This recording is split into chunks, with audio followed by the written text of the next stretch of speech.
মঙ্গলবার Tripura ট্যুরিজমের promo fest 2024-এর আনুষ্ঠানিক উদ্বোধন করেন মুখ্যমন্ত্রী ডক্টর মানিক সাহা। ডুমুরের নারকেলকুঞ্জে আনুষ্ঠানিক সূচনা হলো এই পর্যটন উৎসবের। আগামী 9 ডিসেম্বর নির্মহলের রাজঘাটে, 11 ডিসেম্বর জম্পুই হিলে এবং 12 থেকে 14 ডিসেম্বর আগরতলায় অনুষ্ঠিত হবে এই উৎসব। ত্রিপুরা ট্যুরিজম প্রোমো ফেস্ট উপলক্ষে আগামী 14 ডিসেম্বর আগরতলার স্বামী বিবেকানন্দ ময়দানে এক সাংস্কৃতিক অনুষ্ঠানে অংশ নেবেন ভারতের প্রখ্যাত সঙ্গীত শিল্পী শ্রেয়া ঘোষাল সহ বিশিষ্ট শিল্পীগণ।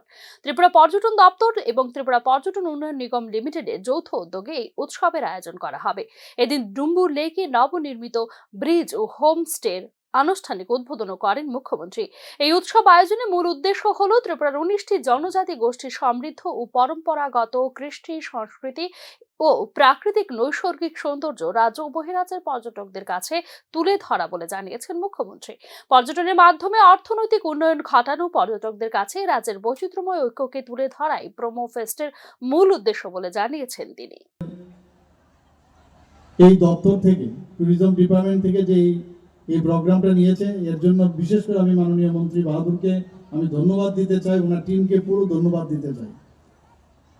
ট্যুরিজম এমন একটা বিষয় যে ট্যুরিজমের মাধ্যমে আমাদের পৃথিবীর বহু দেশ আছে শুধু ট্যুরিজমের উপর ভিত্তি করে ওনাদের জিডিপি, এবং আমাদের দেশেও বিভিন্ন যে রাজ্য আছে, বহু জায়গায় আছে ট্যুরিজমের উপর ভিত্তি করেই তাদের অর্থনৈতিক বুনিয়াদ। এবং আমাদের ত্রিপুরাতেও আমরা এই সরকার আসার পর থেকে আমরা চেষ্টা করছি যে ট্যুরিজমকে সামনে রেখে আমরা কিভাবে এই ত্রিপুরা রাজ্যের যে বিশেষ করে গ্রামাঞ্চলে এবং ডিসি এলাকায় আমাদের যারা জনজাতি ভাই বোনেরা আছেন, আমরা বাঙালি ভাই বোনেরা যারা আছেন, সবাই মিলে আমরা এমন একটা জায়গায় আমরা এই ট্যুরিজমকে নিয়ে যাই যাতে করে এখানে অর্থনৈতিক এবং সামাজিক বুনিয়াদ আরো দৃঢ় হয়, সেই দিশে আমরা কাজ করছি।